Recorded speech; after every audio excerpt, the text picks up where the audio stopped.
The Yankees are giving me 3 months full pay for doing nothing. Well, I did it for 3 years. What's another few months? I'm really going to do something with these 3 months.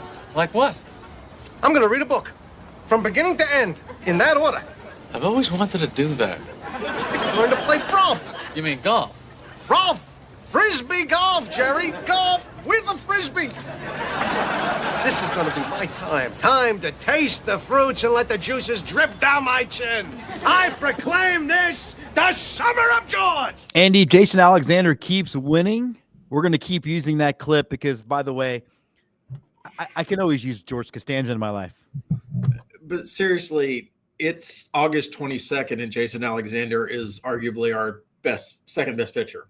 Hunter Brown clearly is the ace, but beyond that, you got a big pile of monkeys in a bag. And I just want to say Jason Alexander is the monkiest of all the monkeys. I am choosing to be a man of faith this morning. As you know, I am an employee of a Catholic school, and of course, Jesus walked on water. But more importantly, Andy, last night Jesus went 5 for 5. And you're ethically Catholic, so I mean that's 5 for 5 last night out of Jesus Sanchez. He must have I guess saw Chandler Rome's show about how abysmal he's been. Well, that brings his career total of 5 hit games to 2. And Altuve has none. Still has 0. Yeah. So which one's going to the Hall of Fame? Baseball. Yeah. No, you gotta like everything you saw from the Astros yesterday. The offense jumped on it from the beginning. The guy that did dominate them not 5 days ago. The nitpicking could be that they did all the scoring in the first 3 innings and didn't do much after that, although they did get on base a bunch. They were probably really tired. They hadn't been on base and run that much in a really long time. So, yeah. I mean, they were probably gassed after those 3 innings. Also, you got another pretty good night out of the bullpen. I mean, obviously, they're using the names that have been pretty good all year. I know that Astros fans don't want to think Steve Okert's been good all year, but Steve Okert's been good all year, and he was good again last night. We got a good outing out of Caleb Ort. And, I mean, all in all, though, it was a pretty perfect game with George Costanza taking the bump. Yeah, I mean, you have to break that streak sometime, and I'm glad it was last night because, frankly, had it been 5 in a row, I don't know that our fan base could have handled it. I mean, not that they were handling 4 in a row really well. There's a few people on the various social medias that I have want to have welfare checks done on their homes. It's not your personality. It is just a sporting event.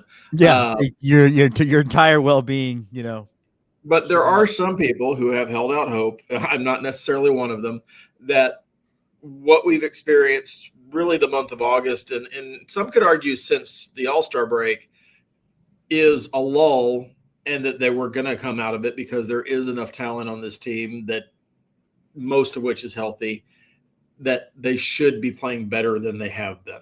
I don't know if we're going to get back to that, great feeling of the Dodgers series over the July 4th weekend, because that was probably the pinnacle for this team, at least so far. Salad days, my friend.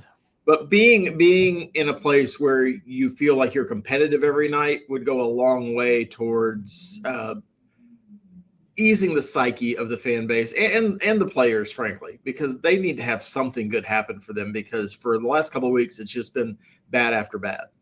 Well, then I won't bring up right now who's starting tonight for the Astros. We'll let that sit for just a bit because you talked about everybody knows. If you say his name 3 times, if you say his name 3 times, he has to marry Winona Ryder. So I don't think his wife would be appreciative of that. No, yeah, no, but a lot to like. Also, a lot to like is Alvarez went 3 for 4 last night, which is he's made 2 rehab starts. That is his second multi-hit game. I'm of the opinion that he should be on a plane this morning to Baltimore. I'm sure they're not going to do that because, why would they? But it does feel like, though, things are turning in the right direction. Again, Walker also had a multi-hit game. Obviously, you want to see how it rolls out tonight because the Astros are going to have to hit tonight with facing McCullers, with rolling McCullers out there. But you've been through all of this shitty time, and it's been shitty, and have increased your lead in the division over the last 2 weeks. to 2 full games. Because despite the Mariners winning the trade deadline, they're still the Mariners and they're still a flawed team. And I guess the good news for the Astros is that the American League is full of flawed teams this year. There is no team that you look at and go, there's just no way you beat them in a series. That team doesn't exist this year. We've seen it in the past. The Astros have been that team in the past. But this year, I think anybody getting into the playoffs is going to have as good a shot as anybody else to advance and make a pretty deep run. It's just going to depend on how hot a team gets at a particular time, which is kind of how the playoffs usually work. On the Yordan Alvarez note, just because I know people are curious, United is the preferred airline partner. And in this pretend world where they're going to send Yordan Alvarez on a commercial flight by himself, there are 3 flights every day with one stop at George Bush Intercontinental from Corpus Christi to Baltimore. Just putting that out. That up before the show. Yeah. That's journalism right there. But again, they're going to charter a private plane for the 6'5", 300-pound man. That comes pre-stacked with bubble wrap that he must sit in. Yeah, because this is what I would imagine. I don't know how long it's been since you've flown through Bush, but they'd fly him from Corpus to Houston. He'd land in Terminal B and then have to take the shuttle over to Terminal C to get to Baltimore. Can you imagine Yordan Alvarez just walking through the airport trying to hustle to make the shuttle because there's only a 55-minute layover? I don't think that's a thing. I think you're probably right. I don't think that's a thing either. Hopefully the Jim Crane Express is waiting for him at whatever Corpus Christi has that they call an airport, whatever. I've flown into it once. I don't recommend it. Yeah. I recommend avoiding Corpus unless you're going to a Hooks game at all cost. I like Corpus. It's a little slower pace of life. Yeah. I like I used to like Port A until it turned into douchebag central. You mean like the entire Texas Gulf Coast? Yeah, but Port A was like the one holding out, right? Like Port A was like they gave up the ghost a few years ago. It was the hurricane when the hurricane knocked everybody out, and then developers came in and wasn't that was the plot of Twisters. I didn't see Twisters. I mean, I'm not joking. I think that was the plot of Twisters, where the evil bad company was chasing hurricane or tornadoes not because of the love of science or trying to put things in things to make tornadoes stop, because that's how the first movie worked. Also, if you have a leather belt and a pipe that goes 6 inches to the ground, you're fine. Even if the entire barn filled with tractor and tire implements disappears around you, you and Helen Hunt are going to be just fine. But yeah, the big bad company was chasing tornadoes in the sequel so they could swoop in and buy real estate. All right.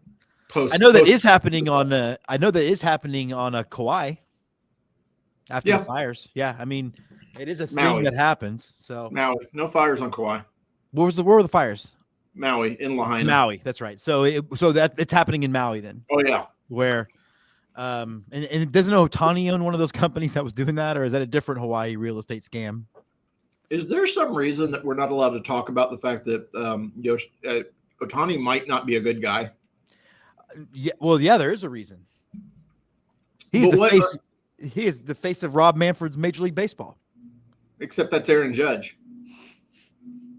I mean, Aaron Judge seems like a nice enough guy who, to my knowledge, has not hit a woman, nor bet on baseball, nor robbing people out of their homes. So it should be Aaron Judge. I think it's just time to reconcile with the fact that, and I don't need my athletes to be good guys, but Otani gets a lot of leeway, a lot of rope, I guess. He does. That's the Texas way to put it. For a guy that seems to be not that great, and I think you can only rely on I didn't speak English, so I didn't know what they were saying thing through the first couple of scandals. By the time you get to the third or fourth one, it's like, pick a better translator. Then either the best case, you're just an idiot. Yeah, but to say you're in the only good option in that situation is that you're a moron. Yeah, that's true. But looking at it's so funny to me though, man. Like you talked about how different things were, where both the Astros and the Mariners were both winning, and Fangraphs projected the Astros to win the division with 93 games, 93 wins. And now Fangraphs is projecting them to win the division with 88. It just shows you how the division really has hit a bit of a wall. And the thing I kept trying to tell people, the thing I kept trying to say to people that were kind of really worried about it, is the Mariners are as good as they're going to get. The Astros have Myers coming back and Alvarez coming back. And so there is definitely a higher ceiling I think the Astros can hit than what the Mariners can hit, unless one of these two teams, the players just wake up and start playing out of their skis. Over their skis, out of their shoes. And I mean, if you've got a team that has the potential to do that, and I'm certainly a homer take here, but I would have to assume that's the Astros, because you do have a all-world hitter potentially coming back. And guys, probably not till next week. He's probably not going to come back till they return to Houston. Just go ahead and accept that. If he happens to show up Saturday in Corpus, be pleasantly surprised, or in Baltimore, be pleasantly surprised. But reality is, the way the Astros handle these things, he'll probably just show up in Houston. And that'll be the end of one of the guys we were going to DFA, because we have so many players we could DFA. Well, this really has been the dream roster for Astros fans on Twitter, because they have been screaming since the 22 World Series to DFA everybody who has a bad performance. And they have. And so far, that's what we've been doing this year. Watch out, Caleb Ort. Right. Don't throw that sweeper. Yeah. Yeah. I mean, and let's talk about the sweeper for a second, just because, I think that Yadier Diaz has been very bad on both sides of the ball, both sides of the plate, I guess. And, we can talk all we want about Caleb Orp throwing that sweeper, but it was Yadier Diaz who called for 3 sweepers out of 4 pitches in that at-bat. And he had walked. So the first walk was intentional, and then the second walk was not. And then, of course, the third walk wasn't. But there's some things to, like Caleb Ort, when you've got 2 outs and he has got a above average fastball and he can't land a sweeper, then you just got to man up and go, all right, I'm going to throw it right here, and you're either going to hit it or you're not. And chances are, if you hit it, you're going to hit it to one of my fielders, and then we're going to still be playing the game. It was a stupid sequence called by Yadier Diaz. Well, and it wasn't just that last batter. He threw something like 8 to 10 sweepers, and I forget because it's been a couple of days and I've been drinking, in that inning, and none of them were close to the plate. So if you're throwing a non-competitive pitch and expecting a major league player just to randomly swing at it. A major league player not named Yadier Diaz. Well, I mean, there is that. You can put that in post, right? The rim shot. I'm going to try to. It was a gutless call. It was a gutless pitch. I would far rather take the loss, if you're going to take the loss, by throwing that fastball. Because the guy hasn't seen it. Maybe he's sitting on it because he hasn't seen it. But what you threw up there was so uncompetitive, he didn't even have to think about it. Probably had a couple minutes to think, maybe I don't have to. No, that's not going to be close. Yeah. Because that's how bad the pitch was. And Yiner is responsible for part of that. And I don't pretend to know with particular bullpen guys how much of that's Yiner, how much of that is the bench signaling in pitches. I know they're not technically supposed to be doing that from just a player ego sort of thing. But at some point, Caleb Ort has to take some of that as well and say, look, I can't get this pitch over. How about we try the other pitch that I can throw? Yeah, no, I mean, I agree with that, but I also don't know that I don't know that Caleb Ort's not Justin Verlander. And so Caleb Ort, I think, should not have the same amount of leeway on the mound to be able to shake off a catcher as somebody like Verlander does. Sure, but if I was any pitcher on the Astros and Yiner Diaz was my catcher, I'd be shaking him off all the damn time, because he's proven there's almost zero judgment happening back there. Yeah, I'm not, like we talked about this on Monday, a little bit of the whole concept that Joe Espada, I think, is a good manager, and he's still having to learn on the job, and he's dealing with a different set of circumstances than his predecessors did, because this is the least talented. These 2 years have been the least talented Astros teams we've seen in the last 8 or 10. But the constant running of Yadier Diaz out there, while you have a really capable backup who is a more consistent player on a team that needs to do something, just is baffling to the mind for me. Yeah, it's I think there is a lot of belief from the front office, and it extends down to Espada, in the letting the guys figure things out on the field. And I respect that at some point in April or May, maybe even into June, but we are in a division race. We have a 2-game lead despite ourselves. Despite our best effort. And I think we're to the point that you play your best players as much as you can play them, because there are 30-ish games left. It's not time. The wholesale changing of outfielders after pinch hitting 3 guys in a row is driving me up the wall. A, because it hasn't worked anytime he's done it, but B, it looks amateurish. Especially when you're pinch hitting for a guy and you're pinch hitting him for Jacob Melton, who has an OPS of all of about 450. And I get Melton's gonna play more now that Trammell's out. I mean, that's just gonna be how that's gonna be until Myers comes back, and I hope that is sometime in the next week or so.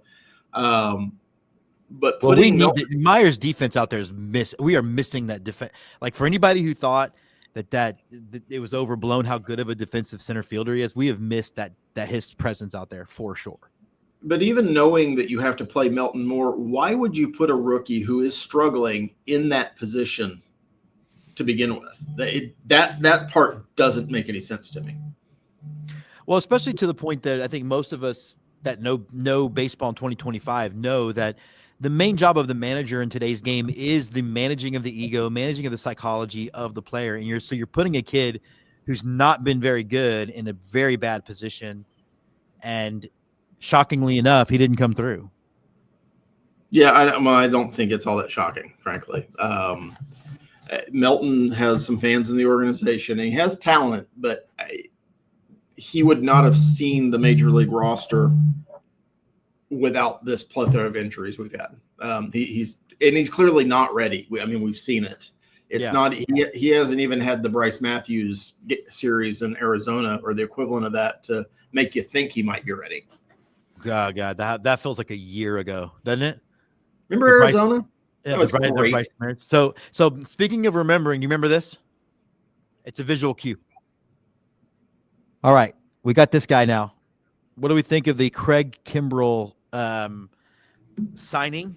I think he's going to be better than Taylor Scott. Probably. That's a low bar. Unfortunately, we've had a lot of low bars. I think Kimbrell. I'm ambivalent about signing Kimbrell. I think it was inevitable with the injuries that we've had and lack of performance we've seen over the last month in the bullpen, that there was going to be a veteran arm signed. I know that despite what Twitter thinks, Dana Brown was very actively trying to get a reliever up until the last couple minutes of the deadline. It didn't work out because the reliever market got stupid really quickly. You can make an argument all day that we should have picked up Charlie Morton for whatever the Tigers gave up, because we could have generated a single-A pitcher that's never going to see the pros. But all that being said, can you imagine if they had made that Charlie Morton trade, the immediate reaction would have been to demand his job, demand Dana. Like the immediate reaction would have been meltdown city. Of course, except for the fans who just go, "Oh, he was on our team before, so we like him," because we have that part of the fan base as well. Yeah. So it brings you back to Kimbrell. I think that he is a veteran reliever who has pitched in playoff series, and that matters to a baseball guy like Dana Brown. And it matters a little bit to some of these younger guys who are populating our bullpen right now who don't have that experience. Most of the guys that we're going to be relying on didn't really have a whole big role against Detroit, and most of them weren't here prior to that in 2023. So Kimbrel's a guy who's been through the wars. He's not going to throw a sweeper on a 3-2 count because he doesn't throw a sweeper. He's still going to live with a 4-seam fastball that still kind of spins, but he doesn't throw it as hard and it doesn't spin as much. But he's also not going to be a closer. He's also probably not going to – best case, he's your 7th inning guy that we've needed. Thing. Yeah, we're not at the Astros literally are asking him to maybe be Taylor Scott or on days he's off be Sousa at this point.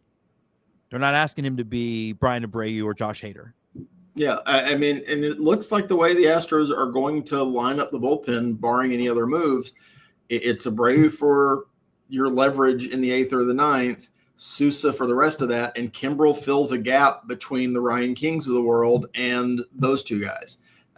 That's best case. Worst case, he just has to be better than the aforementioned Taylor Scott or Jordan Weems or any of the other guys that we have DFA'd and have found no other homes and are back in Sugarland. But you're also not wrong, too, about having a presence in that bullpen, even just to be around the other guys from someone who's been through this before, I think does make a lot of sense to me from that perspective, even if he's not even asked to pitch all that much, if it's just to be a guy to help bring a little bit of this is how these things go. And there is a reason why they're not like everybody talked about, oh, they're going to get Ryan Presley, but no Astros beat reporters said that any of that was very serious. And I don't know if the relationship was so damaged based on the trade and based on him and Hader getting signed last year and all of that stuff. I'd like to think that in the professional sports, it wouldn't be that petty, but you know, I think that based on some things that I've heard and huge grain of salt, there are reasons beyond performance that Ryan Presley was dealt, and not just money. And some of it was the inability to accept a role and perform well in that role last year. And that wasn't going to change with Hader on the roster again this year. Presley is well past his peak, as witnessed by the fact that no other team has tried to sign him. That's the thing. The Cubs dumped him in a minute they're in a division race as well. Yeah. And they DFA'd him. But I also think that we'd like to pretend there's no egos, but I think when you have at least privately started embarrassing your general manager, it makes it really hard for that reunion to happen. 100%. And it's the kind of thing where these same Astros fans wanted him ran out of town last year because he wasn't good, because his whole thing is his breaking ball and it wasn't breaking anymore. And his velocity was on his fastball, so you couldn't set up the breaking ball. I mean, it's just that, and it happens to every player. I think you're seeing it happen to Framber Valdez, and that's unfortunate for us this year. But at some point, players reach a point where they're just not as good as they were. And then for some, they hang on for a while if you're Justin Verlander and you learn new ways to get through. And he's, by the way, been really good his last 6 starts. I mean, and for others, you fall off a cliff. And for Brian Presley, that cliff took 2.5 years, but he's there. And so barring some dramatic change in his ability to spin his breaking stuff again, he's kind of done. And I'm glad that we're not paying to watch it, frankly. Yeah. Well, let's talk a little bit about Lance on the bump tonight. Look, I know. I will say this, for as much as rehab starts don't always matter, his rehab starts this second stint have been better than they were. I guess this is the third now.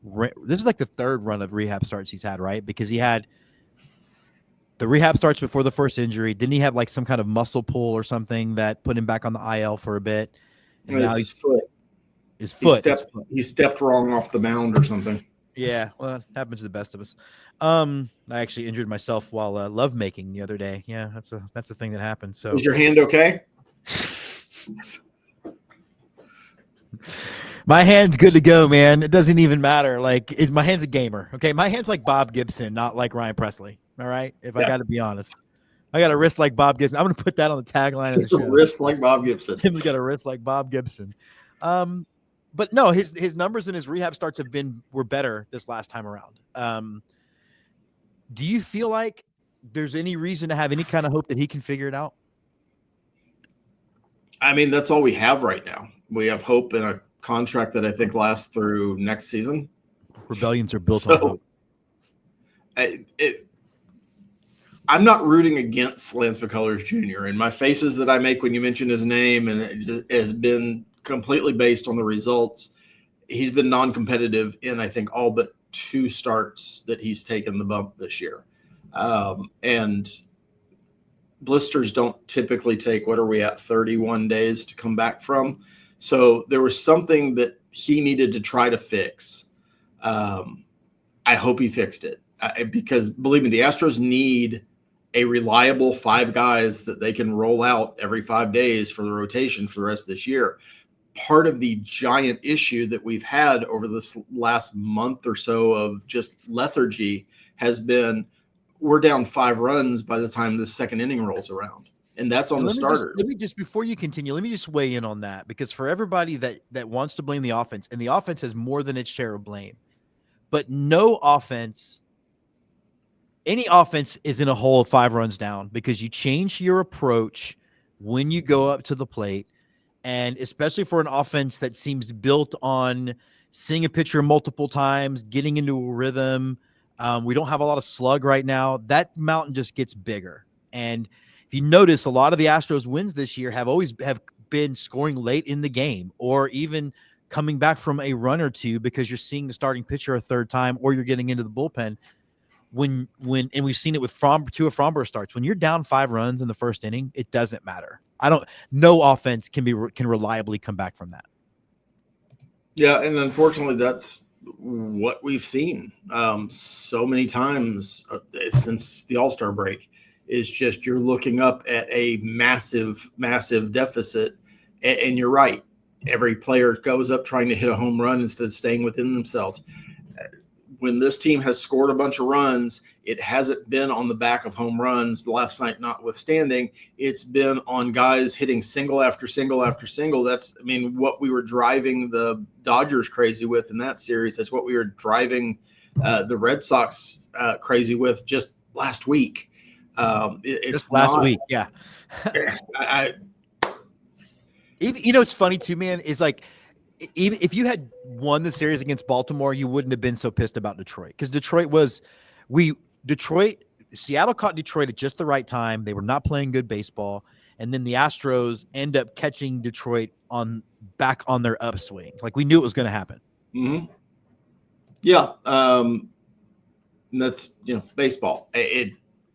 There are going to be teams that you face that are hot this week that aren't the next week, and maybe you're lucky enough to face them at the right time. Maybe you're hot, it doesn't matter. Maybe Jesus Sanchez has 2 5-hit games in his career, and the future Hall of Famer has none and won't ever likely get one.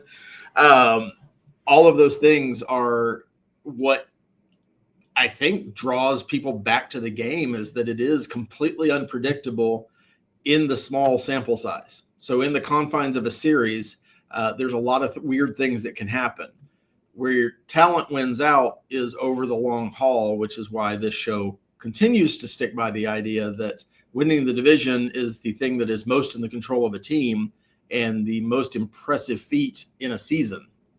Because winning the World Series is winning a 4-week tournament. Well, exactly. I want to talk about 2 different things real quick. One a little bit more upbeat, but I want to start with something a little bit more depressing. You and I have both seen the film Surviving Ohio State. Really? I thought it excellently done documentary. Real quick, why do you think people need to check that film out? I want to know what the hell is happening in Big Ten schools, because this is in the line of Michigan State and Penn State, and I think Michigan has had their issues as well. It's for those that don't know, there was what did they decide, 30 years? The guy was on about 30 years. He was the head doctor for multiple men's sports, and then at one point the actual general clinic for Ohio. Yeah. So in that 30 some odd years where he had access to all of the athletes and all of the students, frankly, he was responsible for something like 2,800 instances of sexual assault, sexual abuse, up to and including rape of men, both students and athletes. Not that should matter.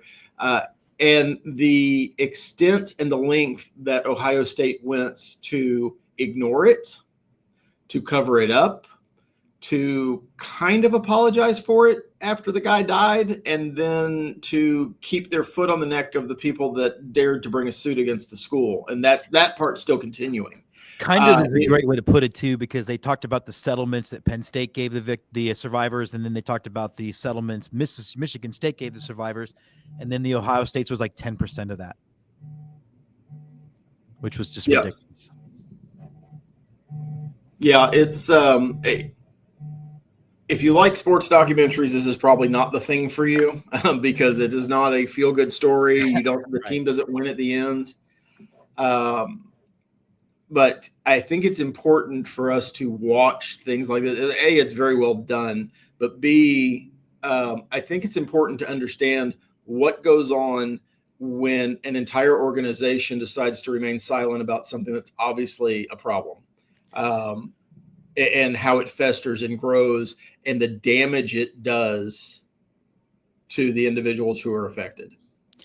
Yeah, and I think I'd close that topic on saying too, what I thought was actually really powerful about the documentary is it also works as being a piece of evidence for, like you said, something that's still happening. And I thought really well done for something, knowing when you're making this film that you're making something that has to be relevant immediately, but also has to be able to be something that you can look back on as a learning tool 5, 10, 15 years from now. Yeah.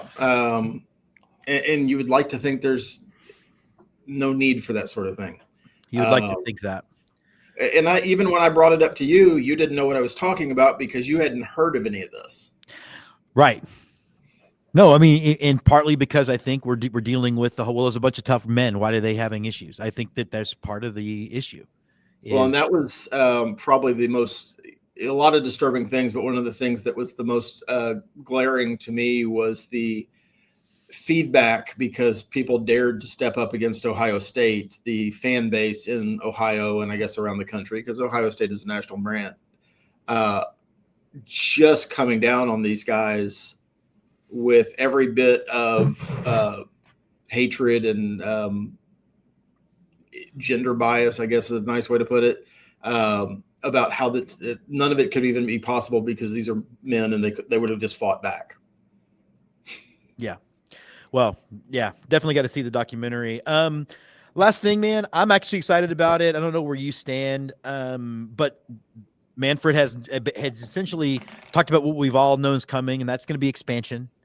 And then a drastic realignment of the league. I understand the desire to go for a sort of Western Conference, Eastern Conference thing. I hope we still stay with the names American League and National League, but after that, I'm up for all of it, man. I would love to see a team in Salt Lake City. I would love to see a team in Nashville, as long as it doesn't adversely affect the Sounds, which I think we've seen with the example with Sugarland, and Vegas is going to be dealing with it soon. And with the Twins, there is no issue having your AAA team so close to your parent club. So, I mean, where are you at on all of this?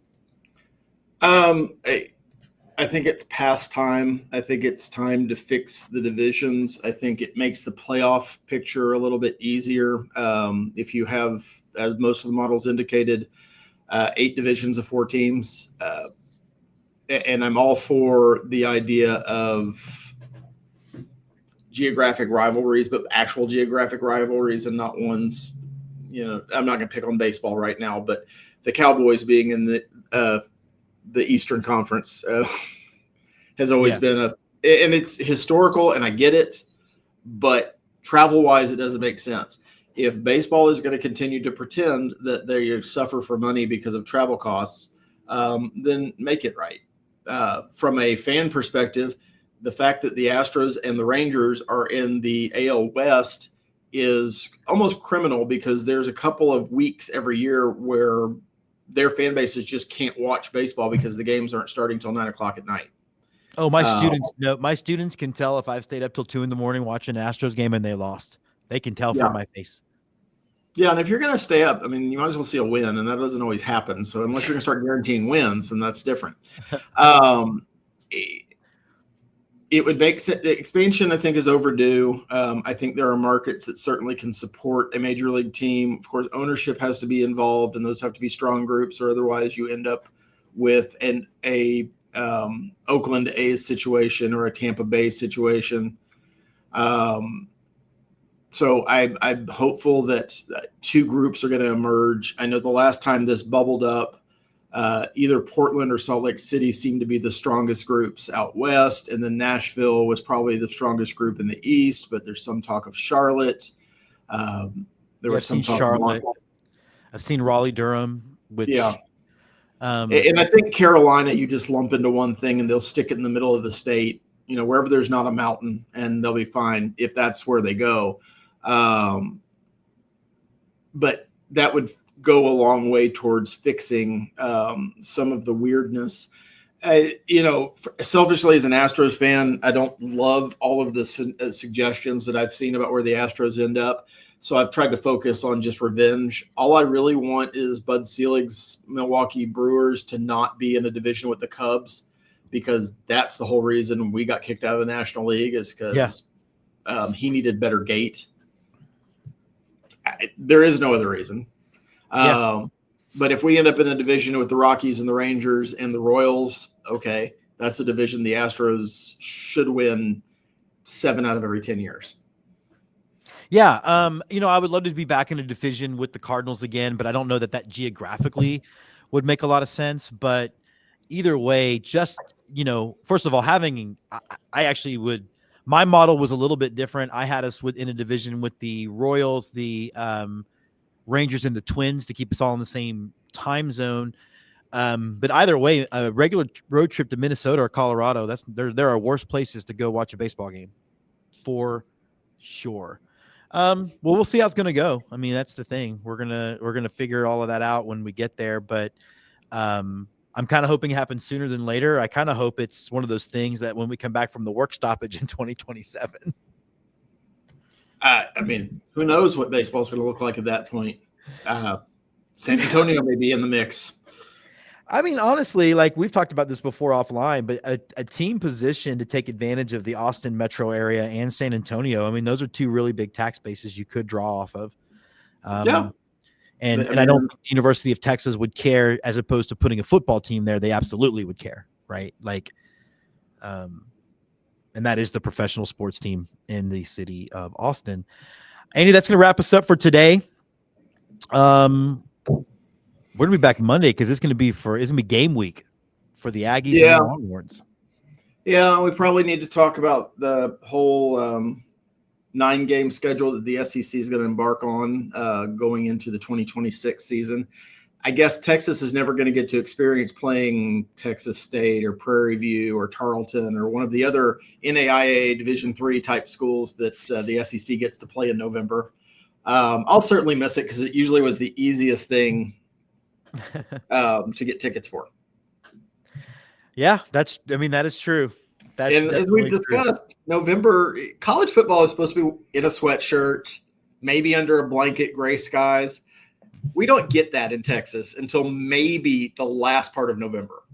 Now, that's the truth. And it's why when, Jessica and I kept our season tickets after we graduated for a few years, and I just got tired of feeling like I was going to die of heat stroke at a football game. And it became unworth it to me real quick. Yeah. And it's hard. We talked about it, a couple episodes ago, but standing in 105-degree heat to watch wrong way states and your third team players by the second quarter is not a great use of time. But I got to know who's going to be, especially since air conditioning was invented. Right. I need to find out who Arch Manning's backup is going to be. So that's important to me. All right. For Andy, I'm Jim. This has been Ballpark Nation. We're going to be back very soon. Go Stros, and we will see you then. You got the touch. You got